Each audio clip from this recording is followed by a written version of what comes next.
You know, the tribal knowledge, usually you may be out a couple of days. I mean, are you able to go out further than 2 days on a planning, on getting a driver home, for example? We are able to plan all the way up to a driver going home and even beyond. Wow. Right? Now, the way we do this thing is for all the loads in the system, we are able to say, given where the truck is, given the load that they're doing, what are all the possible combinations for these drivers? What could they do after this and what could they after that? And each one of them calculated as based on hours of service, right? Where do you take breaks and are you able to reach the customer on time and so on? So we can actually plan this out further out.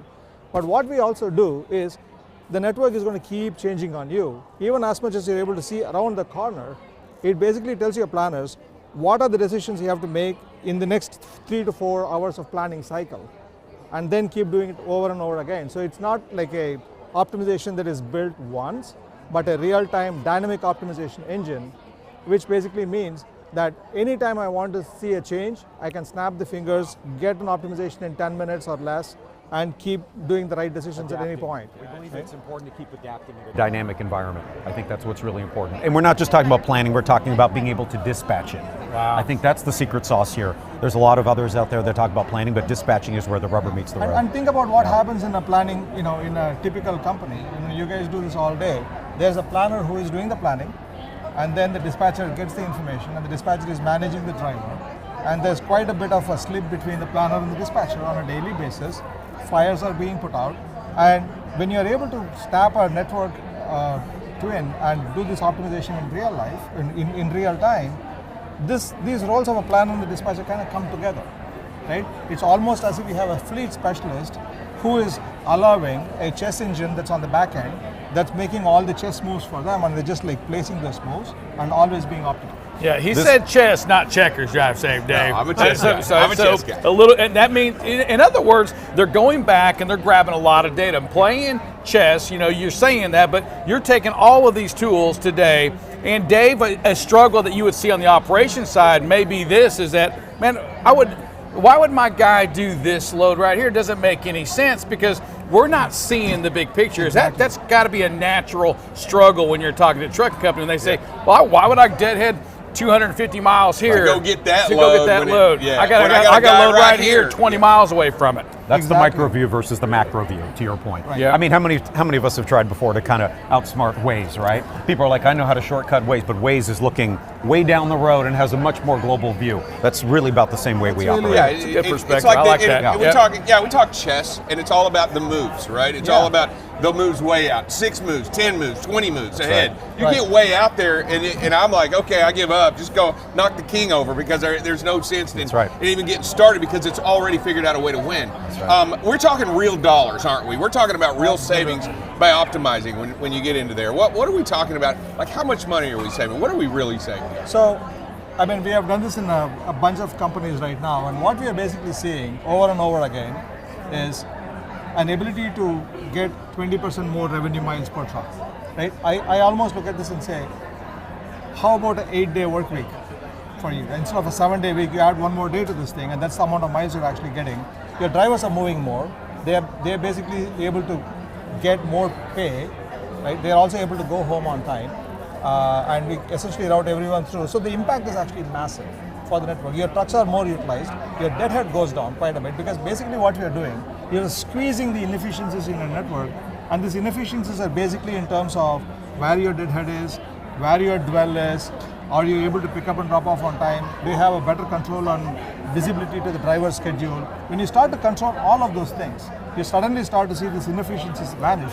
That's the 20%. How long does it take for that company to see that 20%? I mean, is it a 7% year one, 20% year? How is it immediate? Because there still has to be buy-in, right, from that trucking company. I mean, I don't care what you say, I'm not going to believe it. It doesn't make sense to me because I've never done it like that before. So somehow I've got to believe the data, right? I got to believe that. I got to blind faith and say, okay, what you're saying is working. Let's see. We have had customers invoke Missouri on us. It's like, show me, right? So that's happened, and you're absolutely right. So it's not one of where it needs to be incremental. I think the biggest factor in being able to get value from this is going to be based on the quality of your data. That's a big one. Agree. Right? And the second one is how quickly your operations team is going to stop second guessing the optimizer. So that's Those a big are point. The big ones that agree. come. So it's a change management. Change aspect of management, this. absolutely. Yeah, That's where I I can am. see that. Everybody's got a different journey on this. There's nuances throughout every organization. You can move as fast as you want or as moderately as Right. you'd like to.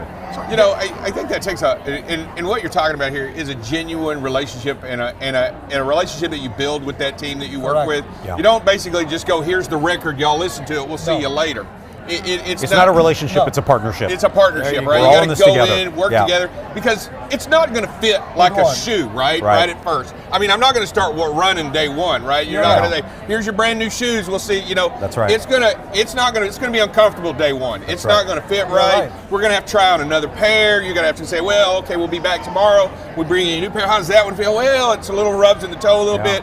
It's kind of how it Yeah. goes, right? And then Yeah. but as you move forward and you start to believe in it and learn from it, Trust it. you start trusting that's it. right. How long have you seen that trust really come about? Usually it takes about, I would say, 3 months, 8 weeks. And the reason I say this is because when we go in and we talk to a customer, first thing we realize is that the data they have is not good enough, right? For the kind of things you have to do, all these companies are usually doing back of the envelope calculations, Shadow and Excel and so on and so forth. How do you get your TMS system, the source of truth, to be good enough to be able to use an optimization engine? That comes from like people that are not tracking driver home times, people that are not basically writing down or updating the windows for a customer pickup and drop off. These things are critical for a computer to know. So much goes in the heads of the planners when they do these things. How do you take it out and put it in there? So that piece is probably the longest part. And once you do that, and once the data is in, what we see, like there is a tipping point, 6-8 weeks, the magic happens, and suddenly all the planners who say, I don't believe a computer can do this, start to wonder and say, that's actually as good if not better than what I can do. Wow. And that change happens. So how do you measure that, or can you even measure what you said you would have done with that same freight that I made a different decision on?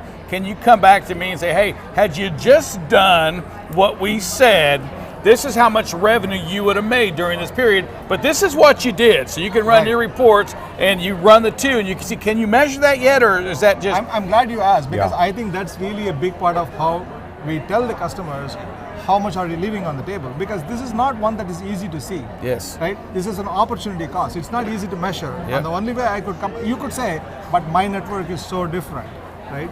And the only way we do this is basically take some historic data and go back and look at all the ways in which you have made decisions, the planners have made decisions on a daily basis. What if Hoptech solution ran the same thing? What would you have gotten for it? And conclusively keep telling you that, hey, you are running a fleet of 1,800, 2,000 miles, a driver a week. Maybe you are a 1,500, maybe you're at $1,200 a day revenue per driver. How do you push it up? And if you conclusively see it week after week after week, and we are able to show you a few snapshots like that, I think that's where it's at that Got point it. in time, it is about the value is there. How do we organize ourselves to go get it? Right? So I think you asked a great question. Part of understanding where the value is part of what we do, is a kind of an upfront pre-due diligence, if you want to call it that. Yeah. So we're going to take a look at your baseline, your current data today, and establish a baseline of where you are and what the decisions we would have recommended. And for you, to your point, in terms of how long you might see it, where you are today, where you could be down the road, our recommendations, that's the value proposition, right? And we want everybody to get into this partnership, as you said, versus just a relationship. We want everybody to go in with eyes wide open and really make it successful. So that's part of why we do what we do. You know, it's really come about, this optimization, really because of all this data that's coming in, because we can struggle all day working on these plans and working on this. Where are we going with this? Obviously, we know where we're at now. Shine me into the future of where you think optimization is going to go and what it's going to do for this industry. Well, Crystal this ball. industry has Yeah, not no. had optimization. Little at crystal all. ball. Right. This industry has not had an optimization at all. Right? Most of the people are doing manual planning. The expectation is that if everybody does optimization, there should be a significant improvement in your utilization, right? And we have heard this from our customers, where they say their customers, the shippers or their people moving loads, are coming to them and saying, I have a target for what the carbon tax needs to be, or the emissions cost needs to be. And so there's actually imposition of can you meet this as a criteria? So it's almost as if, unless there are these companies that are organizing themselves to use optimization as a way to improve, right? That this big lever of being able to be more effective with the existing trucks that you have, give up. I mean, what I was leading to, and I thought Rick was going to jump in, and I thought Rick was going to say, is optimization the answer to our driver shortage problem? It is a big answer to that. It's a big answer to that, and let me explain this, right? There's no silver bullet, but it is a significant it's a big portion part of it, right? Yeah. Because today, driver dissatisfaction is huge. Driver shortage is big. We all know it. There's AT has said there's 1 million drivers you need in the next 10 years or whatever. The next generation is not coming in. They have alternatives, right? They are all looking for a lifestyle at work where they're able to go home more predictably. They want to make more money, right? And they don't want to be sitting around waiting for a load unload to happen. Yep. They don't want to drive empty because they're not getting as much paid. Optimization is a way in which you essentially are able to say, given the set of loads we have and given the network, this is the best you can do. Now, that's one of the two things HotTech does. The second thing is, once you start exposing a lot of these gaps in your network, is to basically get digital freight matching. And basically say, if a driver is going home and deadheading, is there a load that you can add that's not in your committed loads, but there is load boards and there is brokerages. And what we basically do is to not only look at the loads that you are committed to that you want to move, but also to see opportunistically what else is out there. Load boards, brokerages, the turndowns that you have, ad hoc loads, your own internal brokerages. Everything look at it's like, can I start fishing in this pond right now and start to fill the gaps on the deadheads? If you become optimum, there are going to be some trucks that are not going to have to move.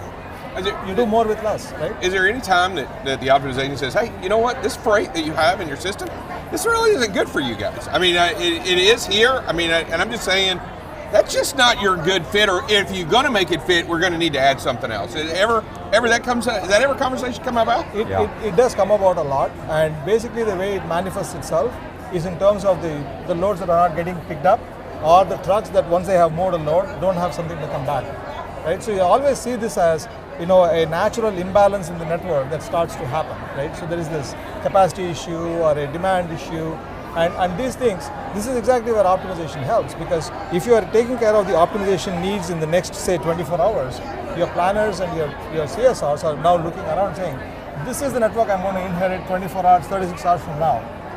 Do I have the loads for it? Do I have the movements that I need? And they can actually start looking more proactively. And that's one big way in which you can close gaps. But if you see consistently things happening, maybe you have loads that are more expensive for you. We actually do a simple measurement. We call it a revenue per hour, which is basically saying, in order to move this load, how much did I deadhead into it, how much did I wait, and in the total elapsed time, from the time the driver left the prior load to finishing this load, what was the total revenue that was earned, and how does this revenue on a time basis compare to all the other loads you're doing? And you can actually start seeing what you might have thought as good loads are not really good for you. And we can actually start to surface many of those kind of insights that are otherwise hard to see. And Rick had a sneak preview. You saw the metrics running across our demo, and revenue per hour is up there as well. But I think your comment about driver retention, I don't think this issue is ever going to go away. And one of the reasons why we created this was because the driver is king in any environment. Right, so we know that making money or driving the best piece of equipment out there, and a whole other bunch of metrics matter, but not as much as being profitable and making revenue to bring home your own paycheck and be at home. I mean, let's face it. At the end of the day, that driver's out there running, and you're out there on the road right now. Yeah. You have 70 hours in that week. I mean, the more that you can utilize, you're out the same amount anyway. That's right. You want to make more money. You make more money. The trucking company makes more money. That's right. And Dave, you know that just from other numbers that we run, is that a trucking company today, here's the odd part, should do okay if they're running 67% of their 70 hours. And isn't that crazy, the fact that you're thinking, whoo, boy, we made a 67 and we're 40, okay. Right. That's that utilization that you have, right? That's what I'm talking about. That's the money in the pocket. But I also believe, Dave, that, and when we look at the metrics today across the country, we see rejection rates going down. I think technology is also helping carriers see things they've never seen before. Right. So that's a great point. So around the load board opportunity, excuse me, and seeing freight, we've had clients before come to us and say, I want to see the whole universe of freight out there. I want visibility. So I can start to pick the right appropriate freight for us, and by location, geography, and according to equipment, driver, what fits our business model. I think that's very important too. But I think your point is very well taken as well.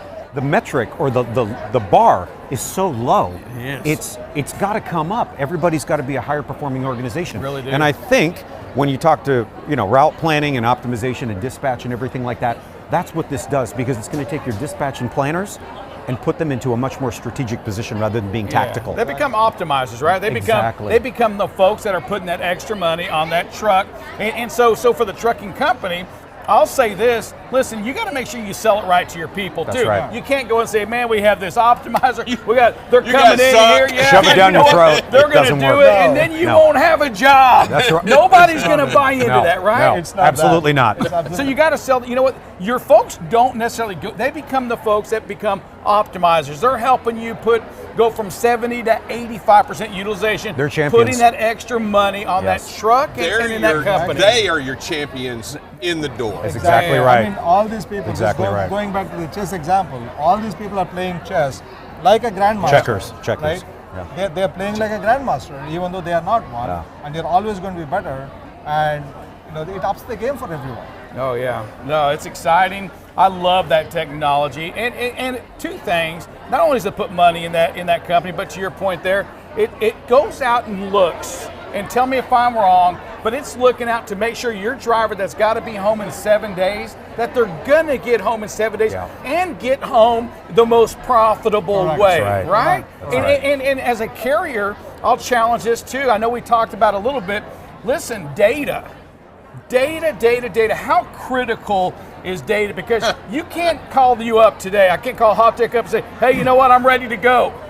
I've got to make I sure got all of my spreadsheets. data. Yeah. You could have good intentions, but you're right. I think it all begins with the data, and I think we know throughout the whole industry, even in varied experiences, that data quality varies, availability, and then some are just drowning in data. Oh, yeah. And there's nobody to help interpret some of that data and bring in the pipe and help to Great point. leverage it, Great right? point. So one of the things we do is, really up the game in terms of data management and data quality for our customers. That's a great So point. we off the Yeah. bat we basically publish all the ways in which the data is not clean, and make sure that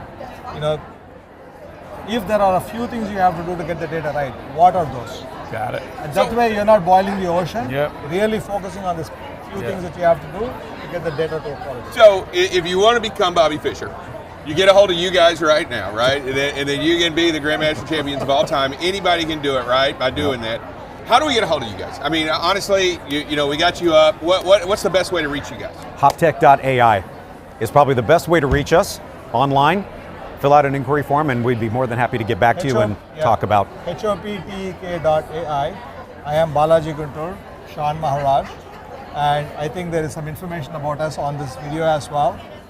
You know where to find us, and we are very eager to talk to We're all of you. excited. So it's whether you're running dedicated, whether you're running over the road, drive and reefer, it really doesn't matter, right? No. You've got that opportunity. If you're struggling right now with knowing how if you're struggling right now with the profits, which is happening right now to many of you, you got to find a way to put more miles, more productivity on that unit. Loaded This miles. is what we're talking That's about right right. here. Finding ways to create utilization, better utilization, and I promise you, you're sitting on 33% open utilization you're not even using. You gotta find a way to use that. You really do. That's money in the bank. That's money in the bank, and you know what? That's how to build on. And I'll tell you what, man, I appreciate you guys coming out here. Thank you. To jumping in on the show, coming in here at the WIT in 2022, right? It's great to be here. Isn't it Awesome. neat? Yeah, it's wonderful.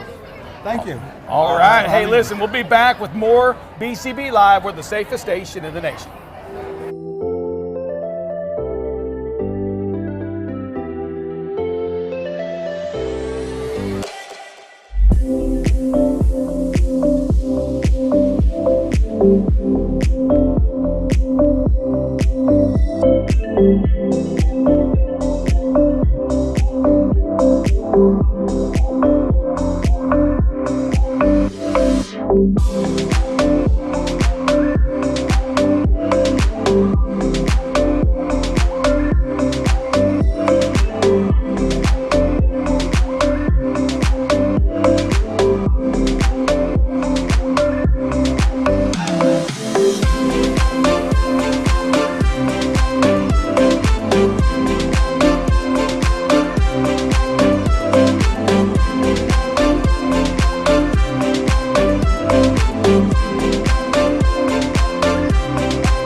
Welcome back to BCB Live. We're the safest station in the nation, and we are broadcasting from Women in Trucking 2022 right here at the Anatole in Dallas, Texas. We're talking about Big D right here, and not a bigger or better opportunity for us to really show and showcase the women in trucking. Courtney, and we throw it down to you first. What are your thoughts so far on Women in Trucking 2022? Women in Trucking 2022, this has been the biggest event for them. I've attended every year that they've had the conference, and it's just such great energy to be here. We're getting to see and learn a lot of new things that we haven't seen in the past, and really get to connect as well as network with new people that haven't had the opportunity to attend in the past. All right, Balaji, ladies first. Here we go. Now to you, Lindsay. What are your thoughts so far? I mean, what have you seen maybe at this year from Women in Trucking that you didn't see or haven't seen in other conferences you've been going to? The collaboration with women is just beautiful. It's fun to sit at a table, and you might have competitors sitting together, but we're collaborating. We are getting to know each other and talking about best practices and how we can make the industry a better place for women to work, and it's amazing. Yeah, and Balaji, I know you came in here a little bit later. Welcome to Women in Trucking. What were you? I mean, I know you didn't get any. The place is so crowded. No food left for those that come in late too. I like that. You know what? If you don't show up on time, you're not getting fed, Balaji. What do you thought? I think the energy is awesome. This is my first Women in Trucking. I'm looking forward to being here every year. Yeah. This is awesome. The energy is great. I think it's a place where I'm starting to see a whole part of trucking that I don't normally see, and I'm glad to make the network and connections, and this is going to be awesome. Yeah, and you know what? We're here together. You talk about collaboration. We've got to continue to work together to make a difference in this industry. Not only just for the industry, but for the women in trucking. And we talked about that on these shows today. It's not just about driving a truck. There's so many other opportunities out there. Things that we've got to do, and I know Hudson, she spoke about that today, that truck parking. I mean, it continues to be an issue. It doesn't matter whether you're a male or female. When you go to an unlit facility, when you go to a place and you're searching all day for parking, it's scary. It's not right, and it's not fair to these drivers that have saved us over these past years. Courtney, what are your thoughts on this parking issues that we continue to see? The parking issue has been a huge problem for the industry alone. We have seen it for so many years when I got into this industry in 2004 until now, but the safety aspect is really what's something that we're really trying to help make sure that every female out there knows that they have a safe spot. It is great to see partners of Reef Across America like Pilot is opening and adding new trucking parking every single day, but it has to fall on everyone in this industry to make it great, not just at a truck stop, but also sometimes our drivers are having to take their 10 hours at a shipper and receiver. We need to make sure that they have lighting, that they feel safe, they have access to facilities. Yeah, and I agree. And Lindsay, what about the kids? I mean, we're trying to bring this younger group in here. I mean, how do we sell that to them when we know that today there's just not a lot of it there? Yeah, so we're going to have to do better. We're going to have to make changes, and we're going to have to use technology in order to do that. And I think that will be able to attract young people to feel safe and know that we are an industry committed to technology and committed to making things better for the driver. Yeah, Balaji, we talk about technology. I immediately think about HopTech, what you do in optimizing decision-making processes. If in fact you had access to open truck spots, right, throughout the country, and you were able to grab that, could you take that open truck spots across all the truck stops across America and optimize that into a driver's day to get them there safely? Absolutely. So one of the things we do is for a truck that's already underway, dispatched on a road, we can actually look forward and see where do they need to take hours of service breaks, and we are actually calculating the truck stops and the rest stops that are closest to where they are able to maximize. Now, we are doing this thing simply from a database of where the truck stops are, but with the data that starts to come in about where the truck stops are, have spaces, where if you are able to actually forward-looking, next 3, 6, 8 hours, already make reservations there, then you can essentially plan your trip in such a way that you're working through in a the adherence to a schedule of a driver in a very safe, clear fashion becomes much more easier. Today there is so much of this onus being placed on the drivers to find the places they have to stop and so on. It's like, most of the white collar workers would stop working if this level of decision making has to happen like a driver does on the road. Yeah, I agree. When I think about truck spots, parking spaces for a driver, I really do. I think about if the driver could know that when I get to Shreveport, Louisiana, I have a spot reserved for me. Let me tell you something. It helps them drive with purpose. They're a safer driver because they're not wondering. It's another distraction that comes out of their mind that knowing that they have a place to sleep, and that's a problem when we don't have these spots. When we don't have safe places. It leads to turnover, and I'm saying the bad turnover. And Courtney, let me go to you on this right here. I think about the turnover because this turnover probably leads them to leave our industry. And that's the worst turnover. That is the worst turnover. I think that as an industry, we have struggled with that.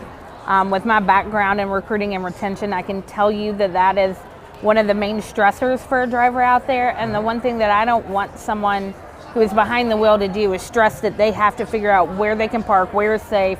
They don't want to be on the end of the road where they might get hit. We have opportunities. This trucking industry has done a million times better to get more dedicated routes, to get home daily, to make it more attractive.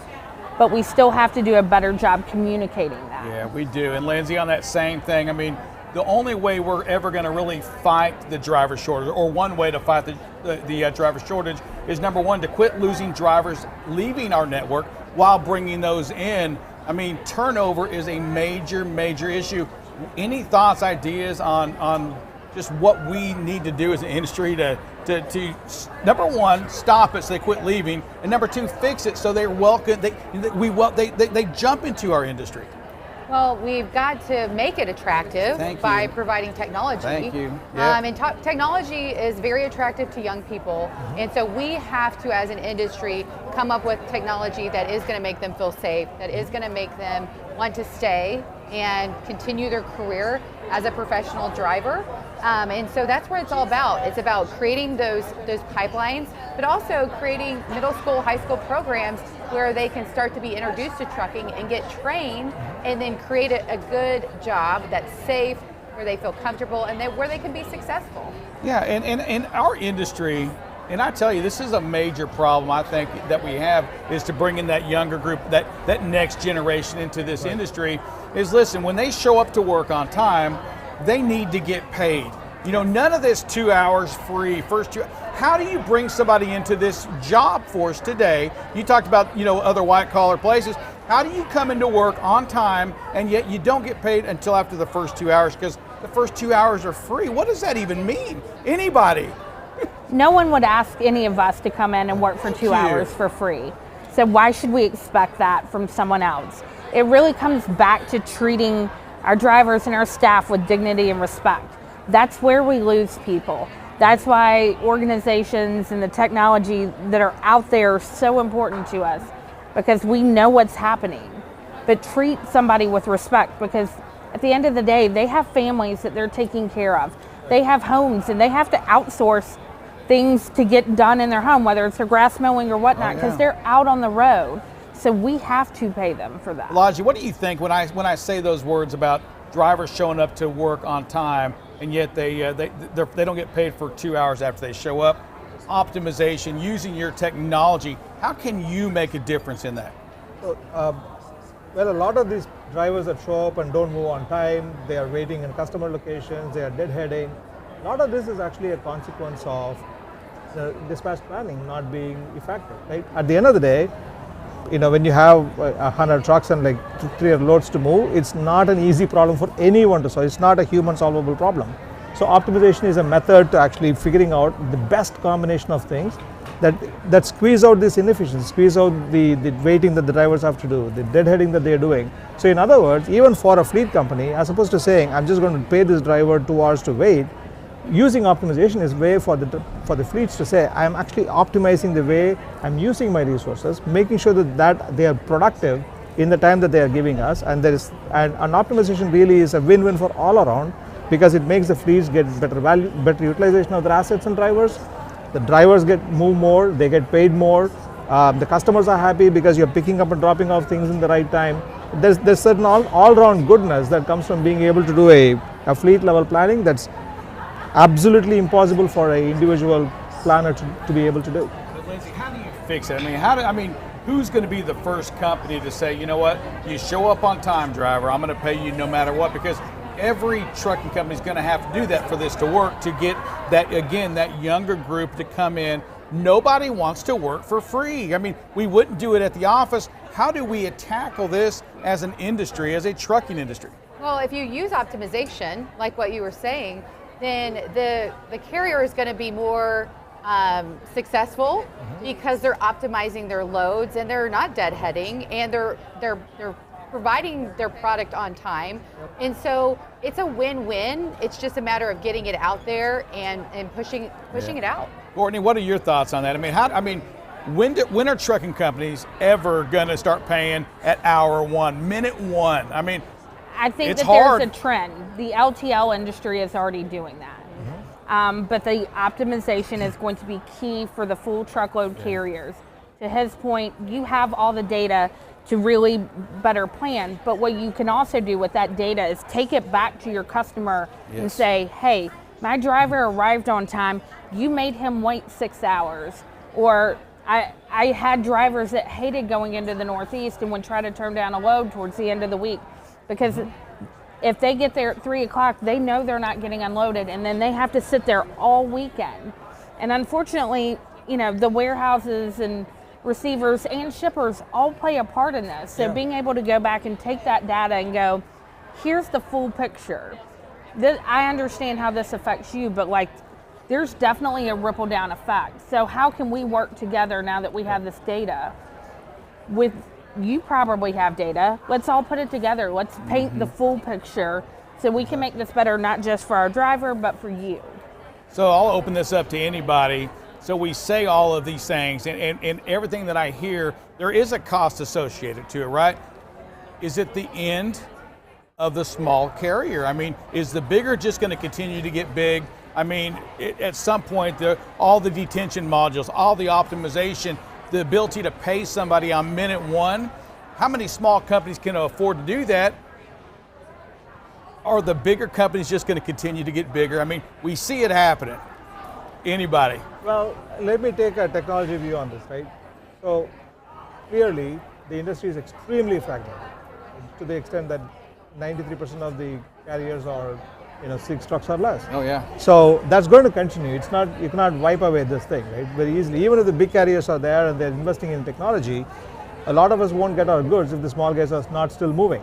Now, the nature of the industry is that you think that it's going to cost a lot of investments to get your data right, to be able to level the playing field with the big ones. Not necessary. Like one of the things that Hoptech is actually doing is to be able to say, how do you off the bat get solutions that get your data better, that give you an insight into how your fleet is moving, that allow you to know where the gaps in your network, actually bring a lot of professional digital transformation into even a small company in a way that you're able to, it doesn't matter how big you are, how can you play with the big guys and be able to throw the ball and make those catches. Yeah, I'm glad you said that, Balaji, because I agree with you on that. The technology's there, and you've got to find a way to measure that to your profitability. Courtney, you were a recruiter on that. When you're spending $6,000, $7,000, $8,000 in turnover for a driver, to lose a driver, there is cost in there, and you've got to find a way to, if I can reduce my turnover, I'm going to be a safer company.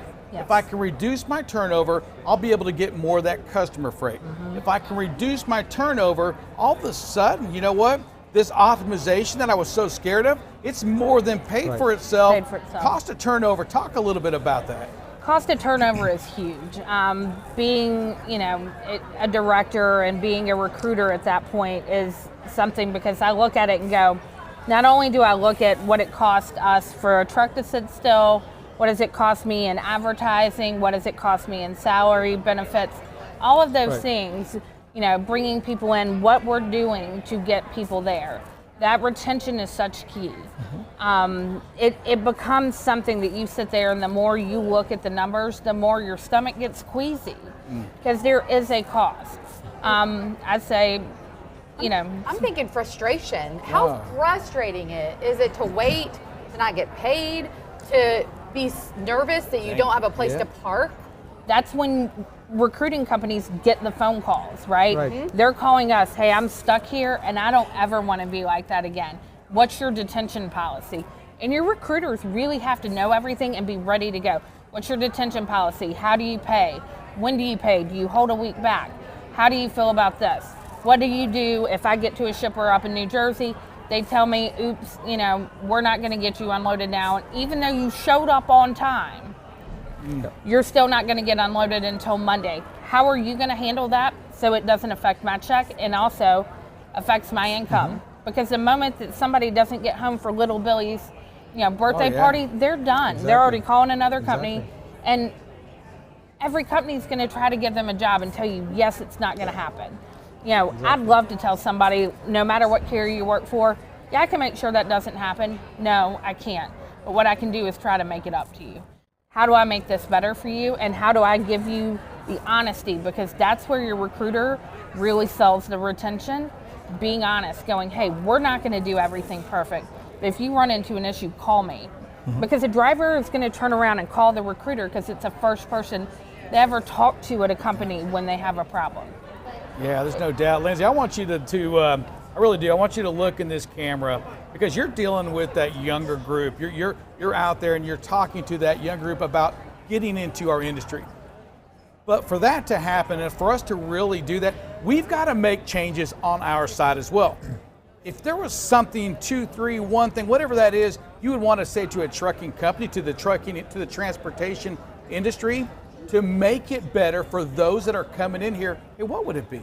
Well, we want trucking companies and people in the industry to get involved in education, and they need to sell the trucking industry to education and to young people. And in order to sell that, they're going to have to make it better. They're going to have to work on truck parking and making people feel safe at rest stops. And so trying to make the industry better, optimize with technology, and be engaged in education. Be out there telling young people about jobs in trucking. And we've got resources to give you to be able to go to your school and give them presentations on trucking. And so it's a great industry, but let's make it better. Yes, for certain. Thank you. And I'm going to add something to it in just a second. Before I do that, we got about a minute and a half, 2 minutes to close this up. Courtney, I'm going to start with you. Hey, tell us a little bit about Wreaths Across America. Wreaths Across America is the best thing in the trucking industry. What we do is we take sponsored wreaths. We work with trucking companies. This year we're going to have close to 600 donated loads that haul roughly 2.5 million wreaths to honor our veterans. And we can't do this without the trucking industry. We focus on remembering, honoring, and teaching. We do all of those things 365 days a year.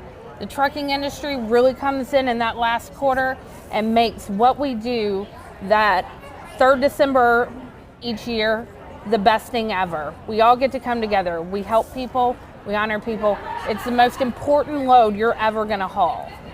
Wow, man, heart's full. Love it, right? Wow, Balaji, it's going to be a tough one to top that one. But hey, talk to us a little bit about HopTech and what you are doing for this industry. Very good. HopTech is a technology startup. It's a venture that's owned by Kearney, which is a management consulting. And so we've basically seen from the consulting side all the problems that trucking companies go through, and it always comes down to figuring out that there are not enough tools in the industry for doing the right kind of real-time dispatch optimization. So we decided to do it ourselves. We basically went out, built a advanced technology stack. We're basically talking to customers.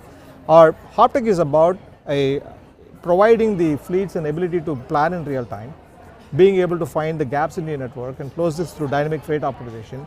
The idea here is that it's a win-win, as I said before, helping companies to get more loads, more miles, helping drivers get more miles, go home on time for Billy's game. It's a big deal. And we are in women in trucking, and women still don't make up as much of a percentage in trucking as they do outside anywhere else. So this is really about essentially using technology as a way to make it easy possible for all the old ones, the young ones that are coming into the industry to use technology as a way to sort of grow this industry. All right, and last but not least is Lindsay. Talk to us a little bit. co-founder of NextGen. Talk to us a little bit about that. So we are working to get young people interested in careers in trucking. There's a lot of competition out there. Does a young person want to go to be an electrician, or do they want to be a professional truck driver? We are trying to create programs in high schools. So instead of going to shop class, you're going to professional driving class, and you're learning what it takes to be a professional driver. We're also working with diesel tech programs and supply chain programs in high schools. And so we would love to work with anybody out there that is passionate about the industry, passionate about young people, and wanting to provide these great opportunities for young people. This career is a great career, and you can be successful as a driver your entire career, or a diesel technician, or you can move on and own your own truck, or become a safety manager or an HR professional or operations. So we've got to get young people even knowledgeable about the trucking industry and all the great careers we provide.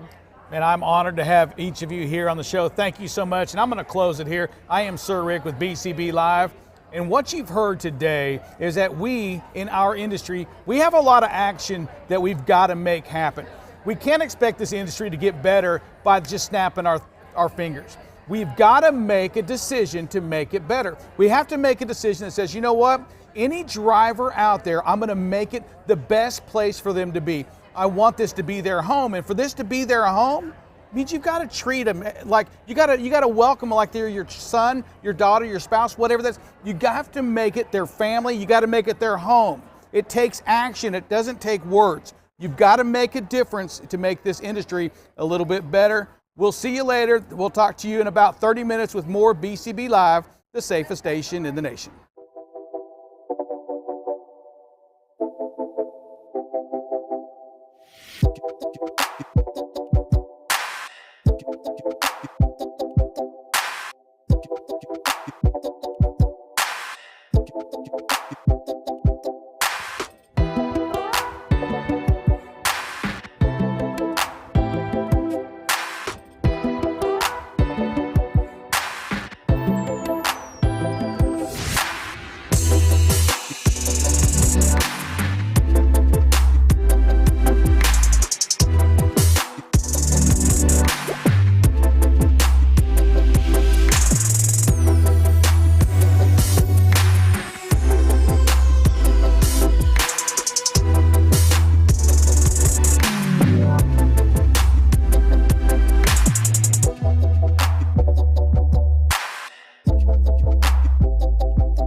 Hey everybody, and welcome to BCB Live, the safest station in the nation. Drive safe Dave here, along with some special guests that we have here at the Women in Trucking Conference. We have two professional attorneys here today. Don't worry, I'm not getting in any trouble. I'm not doing it, but hey, y'all are here, and we're talking a lot about what y'all do in the industry and what's going on. But before we do that, let's talk a little bit about nuclear verdicts, because that's what everybody's talking about around here. Tort reform and scared running around. This is trucking, right? Yes. What is more scarier than a nuclear verdict, right? I mean, is there Not much much. more scarier than that? Not much. So what is it? Who's going to tell me what it is? Sure. So a nuclear verdict is just a verdict that is a lot higher. A jury awards a lot more money than what is reasonable under the circumstances. And we're seeing a lot more of that because plaintiffs' attorneys are employing what's called reptile theory. And they use it to try to get jurors angry. They want jurors to see defendants as these large, faceless corporations that don't really care about the little guy. They're trying to take advantage of the little guy. And they want jurors to see themselves as that little guy. So the juror relates to the little guy and sends a message with a nuclear verdict to the defendant that their conduct isn't acceptable. And it's something we're seeing a lot more of in the legal world, of course. And we recently actually had a case like this where, of course, the plaintiff's attorney was trying to use reptile theory and try to get a nuclear verdict. And in that case, we had a flower shop, just a flower shop that hired a delivery driver to deliver its flowers. And the delivery driver did have a restriction on his license, and he was supposed to have someone in the car with him, but because the driver was in his 30s, honestly, they just didn't notice. It didn't occur to anybody that that restriction still would have been on the license. So the plaintiff's attorney was trying to use the locations and the people to show that there were 15 locations of this flower shop across the country, and they had tons of drivers on the road, and you could be impacted, right? They want the jurors to think they could be that person that's on the road that then gets hit by this flower shop driver that just has all these drivers that they didn't vet. And so as a result, even though the damages weren't actually that high, the plaintiff's attorney was seeking millions in damages because of this use of reptile theory and trying to get a nuclear verdict to leverage that. We're talking about punitive damages, right? We're talking about punishing damages. Yeah, exactly. I think I read somewhere this year was the first time ever awarded $1 billion in Florida. Yeah. $1 billion. I mean, honestly, nobody's going to pay that, right? I mean, nobody's going to contract. Doesn't have that liquidity. No, there's no assets for that. Unless you're Jeff Bezos. Yeah. But I'm just saying, where are we going with this? What are we doing? I mean, and you said you wanted to talk on that. So part of this story is, in this case, is, well, luckily, this one driver where we have the problem worked for a separate entity within the 15 flower store company. So he was in the one company that was separate from the rest of them. And so they were able to separate that and protect the other 14 stores. So that gets into asset protection. What are you going to do to be ready for when this is going to come? So the first thing that we're going to think about is separate your lines of business. You're a carrier, you're going to have your MC and your authority. Separate that. Your trucks and trailers, put them in a separate leasing equipment holding company. If you've got a brokerage, they have lots of cash coming in and not a lot of overhead. So you want to protect that cash. Keep it separate. Warehousing, your shop, all these things need to be separated so that each company's money eventually is protected from the plaintiff's attorney, because that's cash is king, and that's what they want. And I understand that. Are juries smart enough to know to see past that, though, in that regard these days? I mean, am I smart enough to know, well, yeah, that guy owns that store and that shop and that truck, and he owns, you know what I mean? I mean, where are we at really? And I get what you're saying, and I think it's great. How do we go about doing that, though? How do we go about it? Do we go get an attorney like the Fuentes firm and talk about separating that? Is that how we do that? We can certainly help, and I put plans together for carrier companies all the time where we separate everybody out. We paper everything up with contracts between each company, so you're truly working with your company like they're a stranger. You're legally distinct. I mean, And if they're then- for Kim's contracts, Yeah. then you really are separate entities. And then when it comes time for the judgment, that's when all your protections come in. Right. You can't get a judgment against a separate corporate entity. So that's what we can do to help set you up, is get you into separate LLCs. With separate LLCs are separate people, some might say. And so you can't attack one or the other, as long as you stay in your lane and you make sure that the money goes in the right place. Yeah, and as I look at that, and I go back and I see all that's going on. You know, we've got huge corporations, large investment companies backing money for plaintiffs, attorneys to go after trucking companies. This is a good strategy in order to what you're talking about. Protect yourself in a different way than what we've traditionally done, right? Exactly. It allows you to keep things separate enough that if something like this were to happen, I mean, obviously that's never the goal, but if an accident were to happen, it's a lot easier for you to show, like in the flower shop case, that this was a commercial situation as opposed to residential deliveries. The other flower shops were handling the residential business, this one wasn't. So he created a separate company for it, and they did separate work, had separate contracts. So then you can't look at the resources of these other companies because they aren't really related. They're separate entities that just happen to have worked together sometimes. How do you go about? Do I just go to? Obviously, you've got to go somebody that knows what they're doing in the industry, right? You can't just run out and grab just any attorney. So and obviously, you guys over at the Fuentes firm, y'all do that. How do you go about doing that? I mean, how do you contact you, or how would you get a hold of you to do something like that? Just call our firm or go to fuentesfirm.com and send us an email. I think even on our website we have a contact us section. Potential Fill it clients. in, and somebody at our firm will contact you.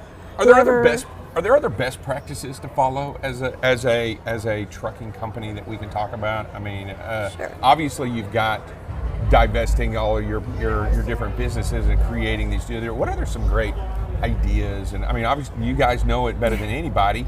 How am I more liable?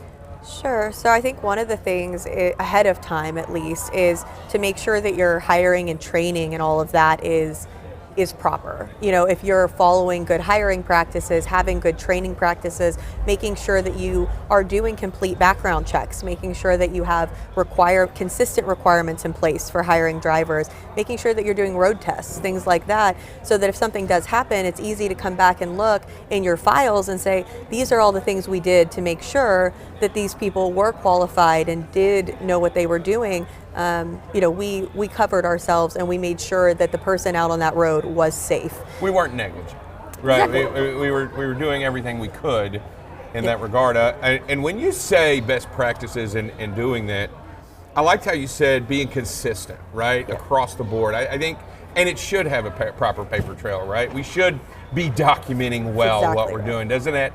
I mean, I find. You know, and it's hard because a lot of trucking companies out there, I wasn't going to tell you the mass majority of the trucking companies out there are the 1 and the 2 truck operation. Sure. They don't have a lot of resources to go into and to have a separate safety officer and a separate, dispatcher and things like that. How is it just as important for those people to go find and get legal advice in this regard? I mean, at some point you should, if you're going to be holding, I mean, where we are today in today's climate, Sure. probably a good idea, right? I mean, at some point, it's good to turn around and go, have I covered my bases well? It is, and a lot of our clients are those small family businesses, but they bring in a lot of revenue. Right. And that's revenue that those plaintiffs' attorneys want to take. So Exactly right. no matter how small you are, we recommend that you talk to an attorney, talk to the Fuentes firm, somebody who knows trucking to help you diversify your lines of business and make sure that you have protections lined up for what might happen. Spending a little bit now could save you more later. So invest a little now Yep. and then save yourself Yeah. a little bit later. And Yep. sometimes it's okay to get great advice, right? I mean, it's always, because that arena that we're talking about is a tough one once you get started. Because a lot of the times you guys are called when it's too late, right? Yeah. You're reactive, not proactive. And what you're talking about doing, Kim, and you're talking about being proactive, right? Absolutely. I mean, 100% out the board. I mean, just start that way, get there, and find a way to be completely and 100% proactive, right? We have clients that come to us and they've been in business for 5 to 7 years and they didn't do it. And then they have a problem and then they're looking at, well, how do I back up into all of this? And it's a little bit more difficult. It can be done, but there's a lot more considerations to like fraudulent transfer problems and that kind of stuff. So if you can, get it right at the beginning so that you know you're set and you can sleep at night. You have those times when you have, do you have those times when they do come to you and they have prepared themselves? They are good at their paperwork. They've done great background checks. They have file folders on every driver, and they've done all of their checked the drug and alcohol board, and they've done they've vetted them well. And you know what? They've drawn a line in the sand, and they don't take a driver unless they've met this requirement. How good does that benefit in a case? What does that say for that company? It says they're a good corporate citizen, that they're doing everything they can to protect themselves, but also the public. Because if they've done all of that, they get into driver safety, driver training, handbooks, policies that keep the public safe. That's the exact kind of thing that makes this reptile theory that I was referencing not work, right? If plaintiffs' attorneys are kind of saying, look at this big faceless corporation that doesn't care about who's on the road or what's happening in safety, and you're able to produce a file and say, look, we really do care. These are all the things that we're doing. And to figure out the truth. I think one of the mantras at our firm is always, what is the truth? Mm-hmm. And once you figure out what the truth is, it's a lot easier to go from there, because if your driver actually isn't at fault, you want to have as much as you can to help defend that and to show the jury that your driver is not at fault, that your driver is a good driver, and whether you're using kind of technology to help show that or other things. And if your driver is at fault, it's different. You can go to the jury and say, look, mistakes happen. We did everything we possibly could to make sure that they didn't, but humans are fallible. Mistakes happen. We will take accountability for our mistake, but we only want to take accountability for what's fair, for fair damages. And then juries are less likely to get angry. They aren't going to issue a nuclear verdict against a company that's saying that did all the right things and an accident still happened. Do you find, and you talked about technology and the things that we use today, and I think one of the things that has helped exonerate drivers today is the forward-facing cameras that are out there. Have you found in your experience that those kinds of things continue to exonerate the drivers out there on the road and help tell the truth, tell that story that you're talking about, the actual truth of the matter, instead of his story against their story, and then all of a sudden we watch the video and we're all like, that's not anything like what they said it was. Yeah. Do you find that at all? I think that's exactly right. I mean, if the camera footage shows what happened, it's a lot easier for all of us to look at it. And if it exonerates the driver, let's show the jury that. Let's fight liability and show the jury that this didn't happen the way the plaintiff is alleging it. And if we find out that our driver was at fault, then we can say, look, we aren't going to contest liability. We know we were liable. We just want to pay what's fair. And juries understand that. They respond to it, and they will treat companies better for being good corporate citizens and for taking accountability for mistakes rather than trying to shirk their duties or kind of get one over on somebody. And these good corporate these good corporate companies that are out there, these that are good citizens. Does it really matter in the courtroom eventually when you get down to it? Do the juries really understand that they're good corporate citizens, or do they still see? Does that reptile theory still erode that in some way in the courtroom? I mean, I think it could go either way, but ultimately the best you can really do is to do your best, document that, and really try. I mean, all of these trucking companies want their drivers to be safe. Right. It's just hard to maybe prove that on the backside if there's nothing showing that. So the more you can show the jury, we did everything we could, the easier it is for them to believe that than the plaintiff's attorney just saying, no, they're a big company, you know?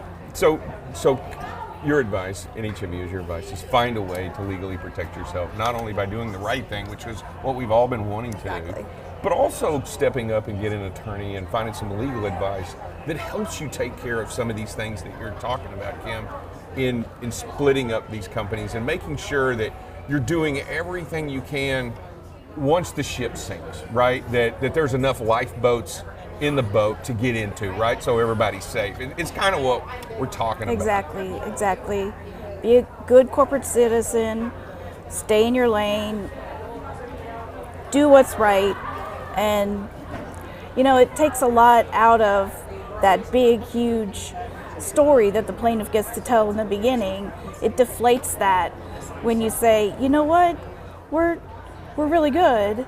We take responsibility. Maybe this wasn't, you know, the best thing that could have ever happened to this plaintiff, but you know, we're taking responsibility, and here's all the other great things that we've done. Yeah, and we continue to do, and we want to continue to be good partners in the community.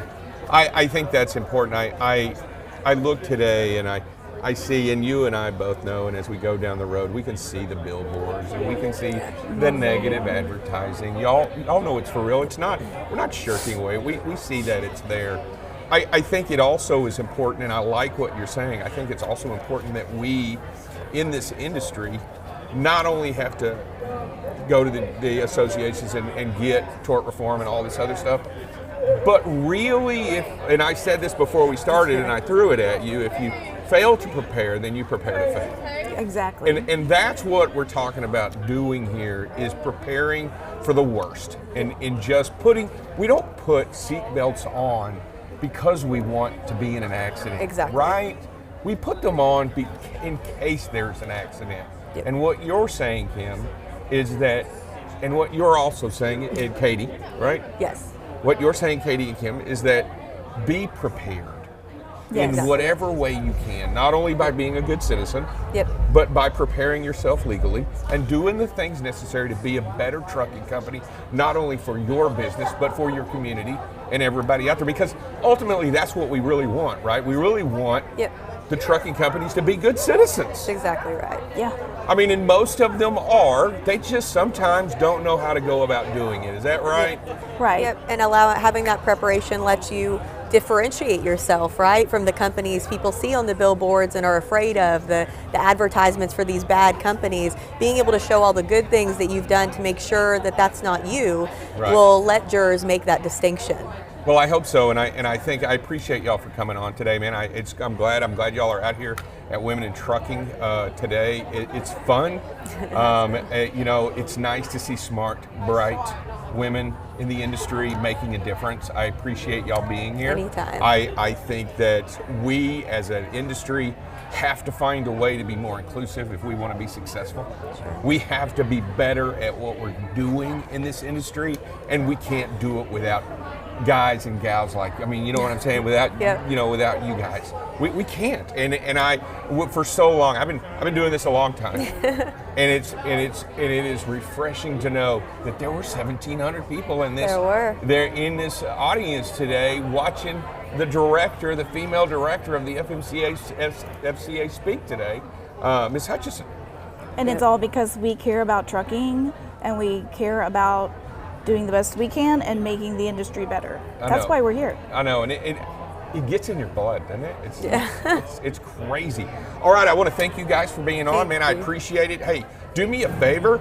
Do you think you could say that right there? Do you think you could do that right there? I think I can. Okay, try it. My name is Katie Santmeyer. I'm with the Fuentes firm, and you're watching BCB Live, the safest station in the nation. Just like that, Awesome. every time. This is Drive Safe Dave. We'll be back in just a little bit. Thanks, everybody.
All right, everybody, and welcome to BCB Live, the safest station in the nation. Drive Safe Dave here to talk to you about a very important subject here that we've got at the Women in Trucking here in 2022 out here at the Anatole Hotel. What do y'all think so far of the convention?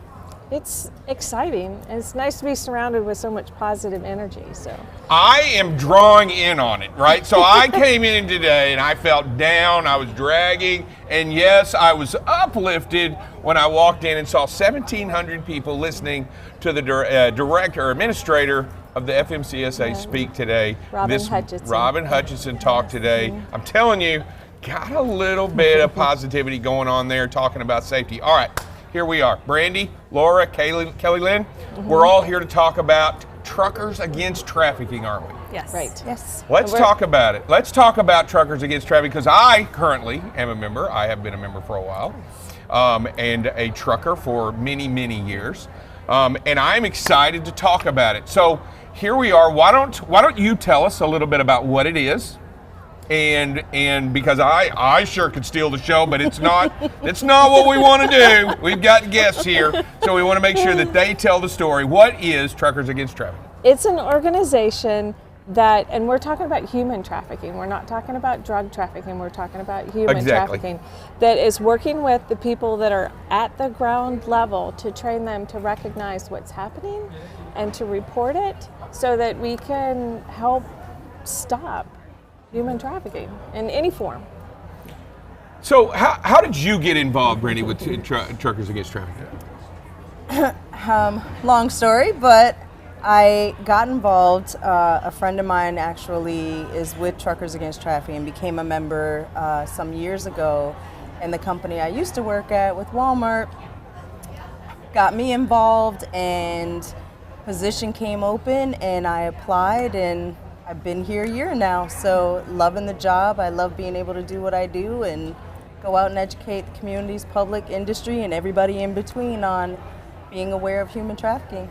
I tell you, until I saw the videos, until I understood the message that y'all give, right? Because I tell you, being out there on the road, been doing it for a long time, sometimes you just look away. Sometimes you don't, you don't, it's not that you don't care, you don't know how to get involved. You don't know what to do. You don't know what's the right thing to do at the right moment. And the worst thing you want to do is make it worse for anybody, including yourself. Yeah. And you don't know. And I think that's probably what I think is the greatest thing going on about Truckers Against Trafficking. It's the message. Yeah. Yeah. Right? It's the message. Right. So, and I'm telling you, until I heard the message, I didn't realize I was the solution. Yes. Yes. Right. Yeah. You know what I mean? I didn't realize I was the solution. And every driver that I think that takes the 30 minutes to get involved and to listen to it, they'll realize they're the solution. Yeah. Because I'm telling you, nobody knows more than truck drivers on what's going on out there all across this country. But it's not just truck drivers. It's people who work in the bus industry absolutely. or the truck stops. Absolutely. I mean, it's pervasive, right? And I'm a professional driver, and when I talk about my job, I often get, it's not safe, or all that kind of thing. But what I feel like I actually have a safe job, but there are people that take advantage of our industry and our infrastructure to use it for bad purposes, right? Absolutely. And we're bus drivers, truck stop workers, truck drivers, the people that work at warehouses, we're in a really good place to be able to see something and say something. And the training is really, it's very easy to access. Oh. And I don't know why. It's a video. Right. But I don't know why every carrier doesn't incorporate that into their onboarding process. And I think that's a great question. Right. And I'm going to tell you, and I think the answer to that question is they don't know either. I mean, no, honestly, they don't know either, right? Laura, how'd you get into Yeah, great question. So I had a criminal justice background and didn't hear anything about human trafficking in my coursework. It wasn't until I heard a missionary speak on human trafficking that I was really confronted with my own potential intersections with the crime. And at that time, I just felt like there was something that I could do. I didn't know what it was. I ended up going and getting a master's degree in international human rights and forced labor and human trafficking. But the point is, you don't need a master's degree to get involved in this. Literally every single person, every truck driver, bus driver, energy worker, single mom, anybody, if you have a heartbeat, you can get involved with this work. And you mentioned truck drivers seeing so many different things. We know that at any given point, there are more professional drivers on the road than there are law enforcement. So why wouldn't we train them to recognize the signs, report what they're seeing, and be involved and be part of the solution? And I know we sit here and I know we talk about it and I know we're here in the industry, and I think it's necessary that we make the call here at Women in Trucking. I think it's necessary that we say something here today about truckers against trafficking, because having been involved in it now for about I would say about a year, you can't imagine the people that I've talked to that tell their story now. Because they know who we are. They know what we are about, and they know the message that we try to talk about here. It is a part of the program that we do, and it is part of the program that we associate with. And I'm telling you, it's scary to know how close it hits to home when none of us really realize how close each of us really are to what this is going on and how pervasive it is in our society. Right. Yes. And it's as easy as just downloading their app for free. You don't have to wait for your carrier or your employer to buy.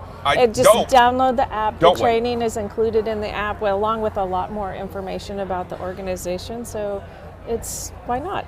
I have get educated. Yeah, I have a couple of certificates on the wall, and one of them is my TAD certificate in my office. Yeah. I mean, I know it doesn't sound like much, but it's one of them I have in my office that I have, and that I was proud to put up because you hear the stories and you realize what's really going on, and anyone can be a victim of this at some point or another, right? Yeah. It doesn't matter what sex you are. Right. It doesn't matter where you came from or how much money you had or where. It doesn't care. Yeah. Right? I mean, all it looks for is what I would say. There's sharks out there looking for blood in the water, and they're going to find that fish when they can find it, and they're going to take advantage of them, or they'll just rob them they'll just steal them, won't they? Yeah, we know that there are over 50 million victims across the globe that are potentially victimized by this crime. We know it's generating $150 billion a year in illicit profits. We know there is no racial, gender, or socioeconomic bounds when it comes to who could be the victim, but also the trafficker. So we really have to continue to get the education out, because the other myth that we need to bust is that all trafficking begins with kidnapping. That can be a way that it begins, but by and large, the majority of these victims know their trafficker. It's some kind of family member relationship, friend of the family. Wow. And so we really especially have to be educating our kids on what to look for and how to be safe around tricky people. I think it's hard to educate our kids if we're not willing to be educated ourselves. Right. And it's so easy to turn a blind eye because, it's there. How far do you think you have to go to actually see it? We're here in downtown Dallas. How far do you actually think we have to go to witness it today if you wanted to see it? Well, probably not very far, because there is a link to major conferences, right, and sex trafficking. Not here at Accelerate, that's for sure. Not at the Women in Trucking Conference. Right. Well, it's pervasive. And I actually have a friend that works in the law enforcement arena, and between the education that I've received from Truckers Against Trafficking and the conversations that I've had with him, it really is everywhere. And this training, I think, is important because sometimes you just need to know what to look for, and we might have seen it before and then not recognize what was going on. But now that I have a little bit more education, and I actually have made the call on a couple of instances because I overheard something or I saw something, and so I went ahead and reported it, even if I wasn't 100% sure, because I thought it was more important to report it just in case that really was what I was seeing. Right. And hopefully have the opportunity to stop it or help somebody, as opposed to just second guess myself and then not say anything. I'll tell you, it's hard to even fathom, though, how easy it is to be a hero. I mean, it's a phone call. Right. And it doesn't matter if you're right or wrong. It's a suspicion of the activity that's going on that doesn't look right. You're a professional driver? Mm-hmm. Yeah. I am too. Have been for 20 years. You think I don't know what doesn't look right in a truck stop? Yeah. Why is an automobile driving slowly through my parking lot at 2 a.m. in a truck parking lot in the back of the lot?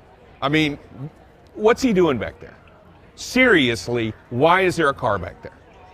I mean, honestly, this is a truck parking lot with 300 spaces in it.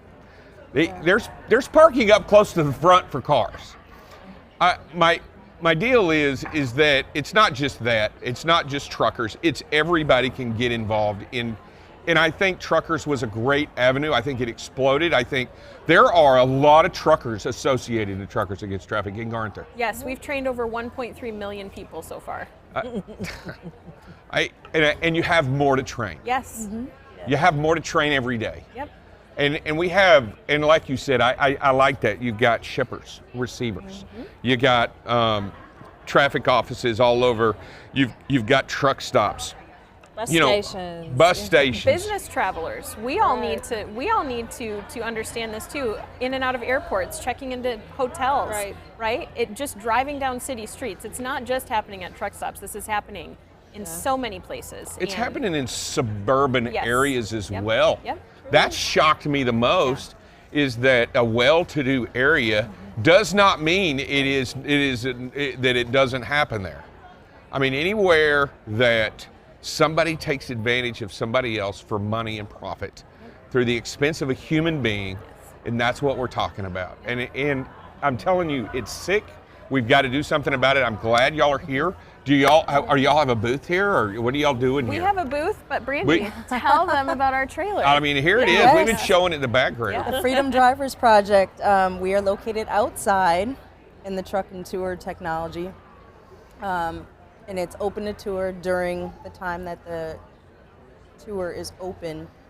Tomorrow morning we will be open again, I believe, from 10 to 1:20 p.m. And it has actual artifacts in the trailer from survivors with stories that go along with them of what those artifacts mean. So it gives you a different look on the different types of trafficking that can be involved. There are a lot of people that are confused or think that it's just, a pimp with some women out on the corner, but it can also happen in a household.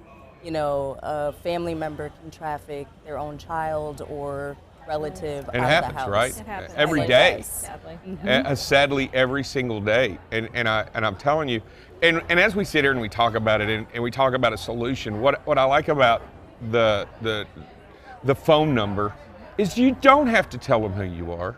No. You don't. It can be 100%. If you don't want to be involved, and all you want to do is throw a life preserver overboard that somebody may be drowning, that's all you can. If that's what you can do, that's good. Yes. Because that life preserver may save their life. They're in the water drowning. Yeah.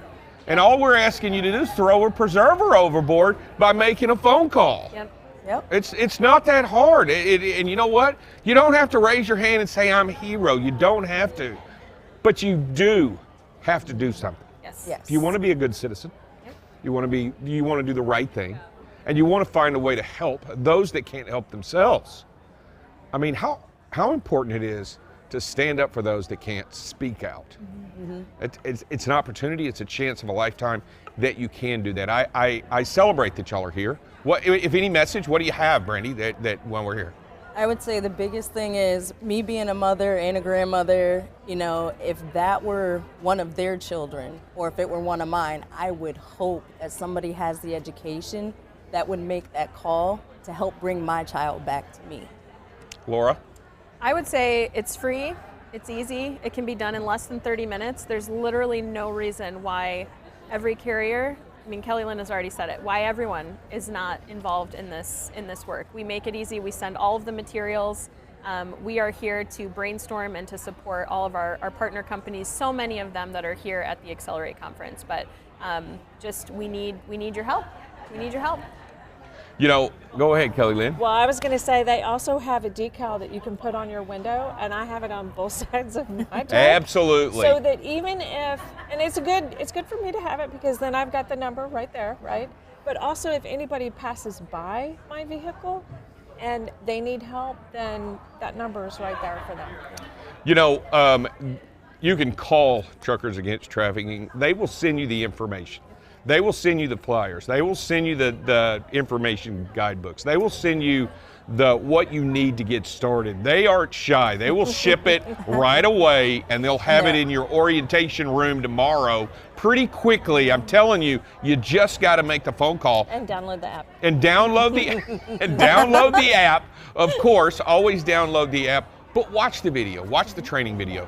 It'll change your life, it'll change what you think about it, it'll change what you do and how you think about things wherever you are and what you're seeing. Because we have to find a way to solve this. And we're gonna have to do it together, right? I mean, I can't do it. I'm not gonna be able to do it by myself. You're not gonna be able to solve. Power in numbers. Yeah, and I'm telling you, it's a wave that we got to get on and we got to ride through and make this a difference. Man, I thank y'all so much for being here. I appreciate y'all being here. Great message. I can't wait to go see the trailer. I can't wait to go out there and say hi to everybody. And if you're here, find a way to stop in, find a way to say hi, and to also find a way to download the app. Right? Yes. Kelly then says download the app. And it's free. And it is free. It's absolutely free. All right, this is Drive Safe Dave here at BCB Live, the safest station in the nation. We'll be back tomorrow with some more interviews. See you then.